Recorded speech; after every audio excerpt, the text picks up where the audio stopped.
ద్వితీయోపదేశకాండము 22వ అధ్యాయము.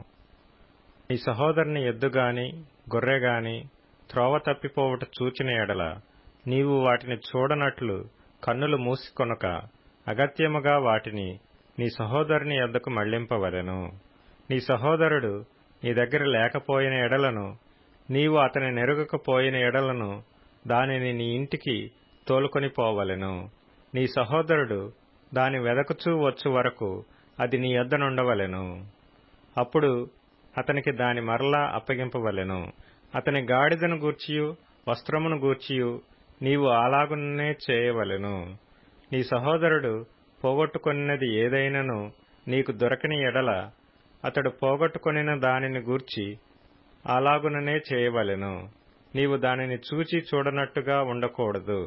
నీ సహోదరుని గాడిదగాని ఎద్దుగాని త్రోవలో పడియుండుట నీవు చూచిన ఎడల వాటిని చూడనట్లు కన్నులు మూసికొనక వాటిని లేవనెత్తుటకు అగత్యముగా సహాయం చేయవలెను. స్త్రీ పురుష వేషము వేసుకొనకూడదు.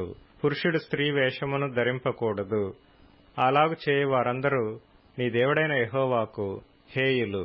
గుడ్లైనను పిల్లలైనను గల పక్షిగూడు చెట్టు మీదనే గాని నేలమీదనే గాని త్రోవలోనే గాని నీకు కనబడిన ఎడల తల్లి ఆ పిల్లలనైనను ఆ గుడ్లనైనను పొదిగియున్న ఎడల పిల్లలతో కూడా తల్లిని తీసుకొనక నీకు మేలు కలుగునట్లును నీవు దీర్ఘాయుష్మంతుడవగునట్లును అగత్యముగా తల్లిని విడచి పిల్లలనే తీసుకొనవచ్చును.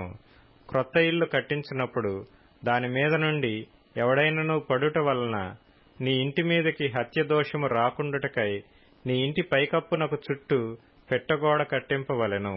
నీవు విత్తనముల పైరును నీ ద్రాక్షతోట వచ్చుబడియు ప్రతిష్ఠితములు కాకుండునట్లు నీ ద్రాక్షతోటలో వివిధమైన వాటిని విత్తకూడదు.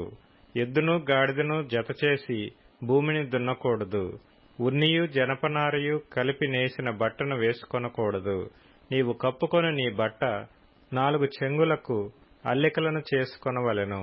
ఒకడు స్త్రీని పెండ్లి చేసుకొని ఆమెను కూడిన తరువాత ఆమెను వల్లక ఆమె మీద అవమాన క్రియలు మోపి ఆమె చెడ్డదని ప్రచురపరచి ఈ స్త్రీని నేను పరిగ్రహించి ఈమె దగ్గరకు వచ్చినప్పుడు ఈమె యందు కన్యాత్వము నాకు కనబడలేదని చెప్పిన ఎడల ఆ చిన్నదాని తల్లిదండ్రులు ద్వారమందున్న ఆ ఊరి పెద్దల యొద్దకు ఆ చిన్నదాని కన్యాత్వ లక్షణములను తీసుకొని రావలెను.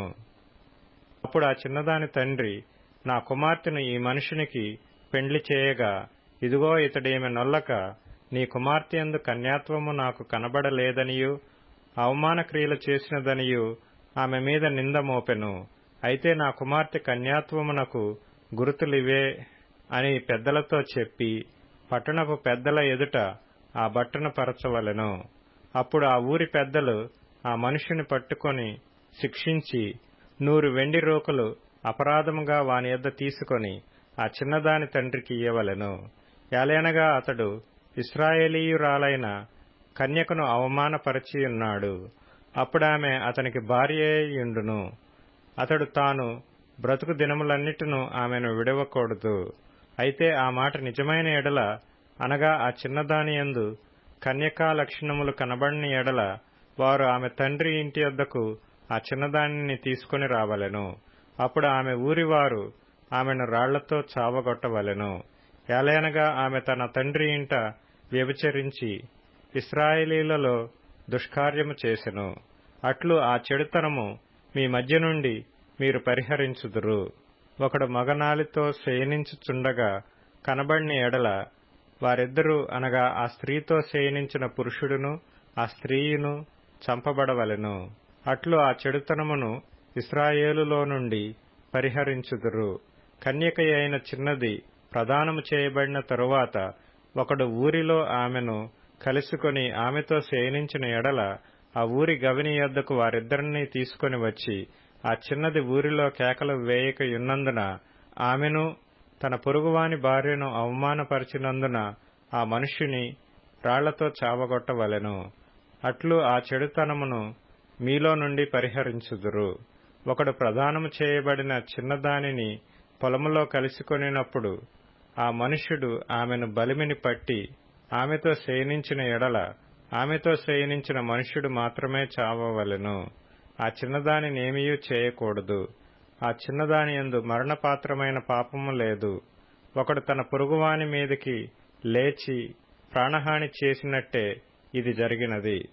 అతడు ఆమెను పొలములో కలిసికొనగా ప్రదానము చేయబడిన ఆ చిన్నది కేకలు వేసినను ఆమెకు రక్షకుడు లేకపోయెను. ఒకడు ప్రదానము చేయబడని కన్యకయైన చిన్నదానిని కలిసికొని ఆమెను పట్టుకొని ఆమెతో శయనింపగా వారు కనబడిన ఎడల ఆమెతో శయనించినవాడు ఆ చిన్నదాని తండ్రికి 50 వెండి రూకలిచ్చి ఆమెను పెండ్లి చేసుకొనవలెను. అతడు ఆమెను అవమానపరచిన గనుక అతడు తాను బ్రతుకు దినములన్నిటిను ఆమెను విడిచిపెట్టకూడదు. ఎవడనూ తన తండ్రి భార్యను పరిగ్రహింపకూడదు.